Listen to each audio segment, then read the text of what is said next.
ମାଲକାନଗିରିରେ ଚାକିରି କରାଇଦେବା ଆଳରେ ଠକିନେଲେ ଲକ୍ଷାଧିକ ଟଙ୍କା। ସେ ପୁଣି କୌଣସି ଏଜେଣ୍ଟ କି ଦଲାଲ ନୁହନ୍ତି, ବରଂ ଜଣେ ପୁଲିସ କନେଷ୍ଟବଳଙ୍କ ବିରୋଧରେ ଆସିଛି ଏପରି ସଙ୍ଗୀନ ଅଭିଯୋଗ। ଜଣେ ପୂର୍ବତନ ବରିଷ୍ଠ ପ୍ରଶାସକଙ୍କ ପରିଚିତ କହି ଏପରି ଠକେଇ ହୋଇଛି। ଜିଲ୍ଲା ଆଇନ ସେବା ପ୍ରାଧିକରଣର ଦ୍ୱାରସ୍ଥ ହୋଇଛନ୍ତି ଜଣେ ମହିଳାଙ୍କ ସମେତ ଏକାଧିକ ଅଭିଯୋଗକାରୀ। ମାଲକାନଗିରି ଜିଲ୍ଲାରେ ଚାକିରି ଆଳରେ ଠକେଇ ନୂଆ କଥା ନୁହେଁ। ଏହି ଜିଲ୍ଲାର ବେକାର ଯୁବକ ଯୁବତୀଙ୍କୁ ଟାର୍ଗେଟ କରି ଲକ୍ଷାଧିକ କିଛି ଟଙ୍କା ଠକି ନେଉଥିବା ପୂର୍ବରୁ ମଧ୍ୟ ବହୁ ନଜର ଆସିଛି। କୁଞ୍ଜଲତା ମହାରଣା ନାମକ ଜଣେ ମହିଳାଙ୍କୁ ତାଙ୍କ ପୁଅ ପାଇଁ ଚାକିରି କରାଇଦେବାକୁ କହି ଠକି ନେଇଛନ୍ତି ଠକ। ପୋଲିସ ଚାକିରି ଲୋଭ ଦେଖାଇ 6.5 ଲକ୍ଷ ଟଙ୍କା ଠକି ନେଇଛନ୍ତି ଠକ। ଅଭିଯୋଗ ଅନୁସାରେ ସ୍ଥାନୀୟ ପୋଲିସ ବିଭାଗର ସୁନୀଲ ଚୋପାଡ଼ି ନାମକ ଜଣେ କନେଷ୍ଟବଳ କୁଞ୍ଜଲତାଙ୍କ ପୁଅକୁ ପୋଲିସ ବିଭାଗରେ ଚାକିରି କରାଇଦେବାକୁ କହି ଲକ୍ଷାଧିକ ଟଙ୍କା ମାଗିଥିଲେ। ଅଭିଯୋଗକାରିଣୀ କୁଞ୍ଜଲତା ମହାରଣା କହିଛନ୍ତି ପ୍ରଥମେ ସେ 3 ଲକ୍ଷ ଟଙ୍କା ଚାକିରି ବାବଦକୁ ନେଇଥିଲେ, କିନ୍ତୁ ଲିଷ୍ଟ ବାହାରିବା ପରେ ତାଙ୍କ ପୁଅର ନାମ ନଥିଲା। ଏନେଇ ସୁନୀଲଙ୍କୁ ପଚାରିବାରୁ ଦ୍ୱିତୀୟ ଲିଷ୍ଟରେ ନାମ ବାହାରିବ ବୋଲି କହିଥିଲେ। ଏଥିସହ ଆହୁରି ଟଙ୍କା ମଧ୍ୟ ମାଗିଥିଲେ।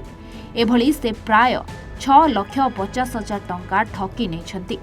ଚାକିରି କଥା ପଚାରିଲେ ଆଜି ନହେଲେ 2 ବର୍ଷ ପରେ ମଧ୍ୟ ତମ ପୁଅ ଚାକିରି ପାଇବ ବୋଲି ମିଛ କହି ଠକି ଚାଲିଛନ୍ତି। ଏନେଇ କୁଞ୍ଜଲତା ଥାନାରେ ଏତଲା ଦେବା ପରେ ମଧ୍ୟ କୌଣସି କାର୍ଯ୍ୟାନୁଷ୍ଠାନ ହେଲା ନାହିଁ। ଓଲଟା ସୁନୀଲଙ୍କୁ ସାକ୍ଷୀ ଭାବେ ରଖାଗଲା ବୋଲି ଅଭିଯୋଗ କରାଯାଇଛି।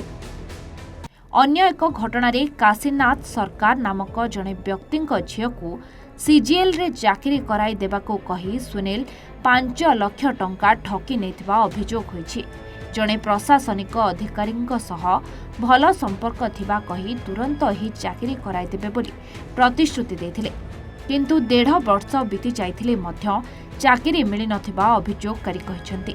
ପୋଲିସକୁ ଏନେଇ ଏତଲା ଦେବା ପରେ ମଧ୍ୟ କୌଣସି ଫରକ ପଡ଼ିଲା ନାହିଁ। ତେଣୁ ବାଧ୍ୟ ହୋଇ ଜିଲ୍ଲା ଆଇନ ସେବା ପ୍ରାଧିକରଣର ଦ୍ୱାରସ୍ଥ ହୋଇଛୁ।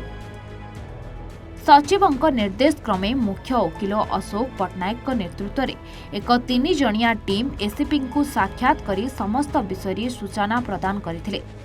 ତୁରନ୍ତ ଏନେଇ କାର୍ଯ୍ୟାନୁଷ୍ଠାନ ନେବାକୁ କୁହାଯାଇଛି। ତେବେ କିପରି ଏହି ଠକାମିର ଶିକାର ହୋଇଥିବା ଲୋକେମାନେ ସେମାନଙ୍କ ଟଙ୍କା ଫେରି ପାଇବେ ସେ ନେଇ ଚେଷ୍ଟା କରିବା ପାଇଁ ଅନୁରୋଧ କରାଯାଇଛି ବୋଲି କହିଛନ୍ତି ଆଇନଜୀବୀ ଅଶୋକ କୁମାର ପଟ୍ଟନାୟକ।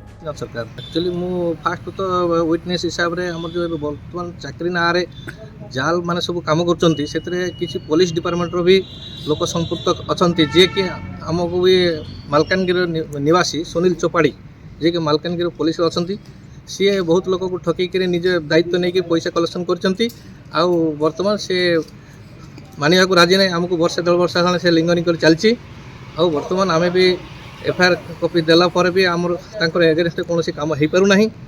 आमर अलगा सब भाई माने भी जाई कि एसपी सार को मिसतेले आमे डीएसएल से आस्तलु मैडम को डकैतेले अभियोग करिया पई मो मालकी थाना रे एफआईआर करची। सब जगह रे से सुनील चोपाड़ी को से माने सब एक्यूज न करिकि से माने तांको विटनेस हिसाब रे दउचंती। 3 जण से मानकर गोष्ठी अरेस्ट हेई कि मालकी जेल अछंती, किंतु सुनील चोपाड़ी पुलिस रे थिबा कारणरू ताको जेल को न नै कि ताको बाहर छड़ाई कि बोला होची। एटा के करती को माने की चाकरी करिया पय नै थिले को माने तो आपण देखाइ थिले। सुनील चोपाड़ी मते कन्विंस करथिले सीजीएल पाई मोर झियोर से मते कन्विंस करके भुवनेश्वर पठाई देले। सेठी मु तांको 5 लाख टका देइथिले एडवांस हिसाब रे आ बाकी पैसा चाकरी हला पर से नेबे बोली हमको कांटेक्ट कर नैथिले। मोर बहुत दुखर परिवार मोर आम घर पाख सुनील चोपाड़ी स्त्री आसी कहले जे आ तुम पुअर चाकरी कर देबो पैसा रेडी कर। आमे 2023 मसीह कनेस्टेबल बाहर थिला पैसा रेडी करला पर से कहले आस आम आगे संगे कथा हो जाकि आगे संगे कथा हलु आ से कहले ठीक अच्छे करदे किसी असुविधा नहीं आ चाकरी जब न हो पैसा फेरस्त आग 3 लाख टका दिहला देला पर चाकरी रिजल्ट बाहरला। आम कहलु पुअर नाम तो कहीं बाहरनी ना ना सेकेंड लिस्ट बाहर आ सेकेंड लिस्ट पुणी 4-6 मास पड़ेगा आ बाकी पैसाटा दे दियो बोले चाकरी है पैसा दो ना नहीं चाकरी रेडी होगी अच्छी किसी असुविधा नहीं पैसा दियो चाकरी लो पूरा टंका 6,50,000 देदेलु।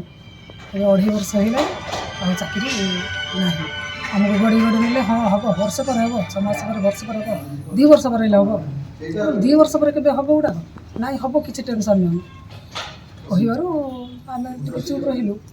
କାହାକୁ ଦେଇଥିଲେ ପଇସା? ସୁନିଲ ଚୋପାଡ଼ିକି ଦେଇଥିଲେ, ସେ ଆକାଉଣ୍ଟ ନମ୍ବର ଦେଲେ, ସେ ଆକାଉଣ୍ଟ ନମ୍ବର ଦେଲେ ସେ ଆକାଉଣ୍ଟରେ ପଇସା ପଠାଉ, ଆମେ 6,50,000 ସେ ଆକାଉଣ୍ଟରେ ପଠାଇଦେଲୁ, 3 କିସ୍ତି କରିକି ଦିଆହେଇଛି। ଆକାଉଣ୍ଟରେ ଦେଇଛନ୍ତି? ହଁ ଆକାଉଣ୍ଟରେ ଦିଆହେଇଛି। ତାପରେ ଅଭିଯୋଗ ଆପଣ କାହାକୁ କଲେ? ଏଇ ଜିନିଷ ଯେତେବେଳେ ଟଙ୍କା ନ ମିଳିଲା ଅଭିଯୋଗ କାହାକୁ କରିଛନ୍ତି? DLS ସୁନିଲ ଚୋପାଡ଼ି ମଧ୍ୟ ଗୋଟେ ପୋଲିସ କନେଷ୍ଟବଳ। ସିଏ ବି ଗୋଟେ କନେଷ୍ଟବଳ। କଣ ଚାହୁଁଛନ୍ତି ଆପଣ? ମୁଁ ଚାହୁଁଛି ପଇସାଟା ଫେରେଇ ଦିଅନ୍ତୁ। ମୁଁ ଯେଉଁ ପଇସା କହିଥିଲେ ଚାକିରି ନହେଲେ ପଇସା ଫେରସ୍ତ, ମୋତେ ପଇସା ଦେଇଦିଅନ୍ତୁ, ମୋତେ ଆଉ କିଛି ଦରକାର ନାହିଁ, କେସ୍ କରିବା ଦରକାର ନାହିଁ, ମୋତେ ପଇସା ଦେଇଦିଅନ୍ତୁ। ଏଭଳି ଲୋକମାନଙ୍କୁ ସେମାନେ ଠକୁଛନ୍ତି, କଣ କହିବେ? ସେମିତି ଲୋକ ଉପରେ କଣ କାର୍ଯ୍ୟାନୁଷ୍ଠାନ ହେବା ଦରକାର ନା ନାହିଁ? ନେବା ଦରକାର। ଯେତେବେଳେ ମୁଁ ତ ହଇରାଣ ହେଉଛି, 2.5 ଲକ୍ଷ 3 ଲକ୍ଷ ସୁଧ ଦେଇ ସାରିଣି ଲୋକଙ୍କୁ। ଆଜ୍ଞା ମୋର ବ୍ୟାଗ୍ ଅଛି ଟିକେ ରୁହନ୍ତୁ। ସେଇ ଭିତରୁ ମୁଁ ରେଡ଼ି କରିକି ଆହୁରି ସେ ସୁଧ ପଇସା ଲୋକଙ୍କୁ ଦେଉଛି, ଲୋକ ଛାଡ଼ିବେ କି ମୋତେ ସୁଧ ପଇସା? ଏବେ 6 ଲକ୍ଷ ମୁଁ କୋଉ ଆକାଉଣ୍ଟ ଦେଇଥିଲେ ତା ନାଁ ଫାଁ କଣ ଜାଣିଛନ୍ତି? ହଁ ସେ ଆକାଉଣ୍ଟ ଯେଉଁ ଦେଲେ ପଇସାଟା ପଠେଇଲା ପରେ ନାଁଟା ବାହାରିଲା, ହଁ ହ୍ୱାଟ୍ସଆପ୍ରେ ନାଁଟା ବାହାରିଲା ମନୁ ସୁତାର। ଆମେ କହିଲି କ'ଣ ମନୁ ସୁତାର ବାହାରୁଛି? ନାଇଁ ନାଇଁ କିଛି ଟେନସନ୍ ନାହିଁ ଦିଅନ୍ତୁ। ସେଇଟା ପାଣ୍ଡିଆନର ହାତ ଅଛି, ଆଉ ପାଣ୍ଡିଆ ଇଏ କ'ଣ ନବୀନ ପଟ୍ଟନାୟକ ତାଙ୍କର ବି ହାତ ଅଛି, ସେମାନେ ସବୁ ଏଇଟା ଲାଗି କରୁଛନ୍ତି, କିଛି ଅସୁବିଧା ନାହିଁ, ଚାକିରି ହେଇଯିବ କହିବାରୁ ସାର୍ ଆମେ ତାଙ୍କୁ ବିଶ୍ୱାସ କରିକି ଆମ ସାହିର ଲୋକ ସେ। ଠିକ୍ ଅଛି ଠିକ୍ ଅଛି। ଆମେ ହେଲୁ डिस्ट्रिक्ट लीगल सर्विस अथॉरिटी रो मु हेली चीफ डिफेंस काउंसिल मो साइट रो अछंती राजेश पटनायक डेप्यूटी चीफ एवं सागर पाणिग्री असिस्टेंट लीगल डिफेंस काउंसिल आज मान्यवर परमानेंट लोक अदालत जज सुश्री संगीता पात्र निर्देश रे आज आम एसपी को मिसिया को आसथिलु एवं कुंजलता महाराणा जी की पुअर चाकरी करदेवी बोली कही जड़े कनेस्टेबल 6,50,000 टंका ठकी नहीं अभियोग कोर्ट आमको मान्यवर लोक अदालत आमको पठेले जाकि कथा जिला प्रशासन आगे एवं एसपी को जनवाई सौभाग्यवशतः एसपी वर्तमान ग्रीवेंस रे बसी आम डिटेल कथा बुझेलु एवं जेमिति मालकानगिरी जिले में जो भाव गरीब बेकारी पिला मानू जो भाव में ठका चली निश्चित भाव में केमती दमन हम एक कथा जिला प्रशासन तरफ आम प्रतिश्रुति पाइचु आउ निश्चित भाव में ये जो आगे आसचंदी कुंजलता महाराणा तांको पुअर चाकरी जो 6,50,000 ठका जाइए निश्चित भाव में आउे माननीय एसपी न्याय देवे एवं एथिरे जेते दोषी अच्छा समस्त को जमीक आईन गड़ा भीतर को आसो एवं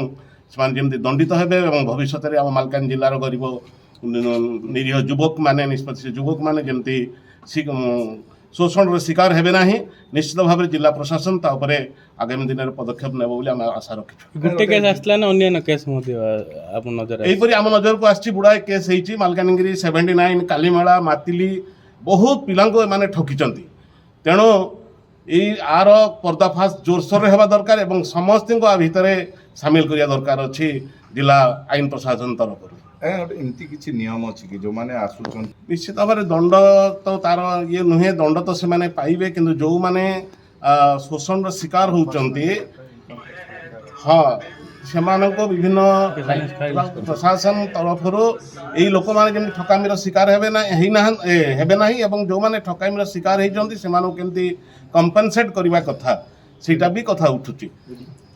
मालकानगिरी जिल्लारू बादल विश्वाल रिपोर्ट A1 ओडिशा।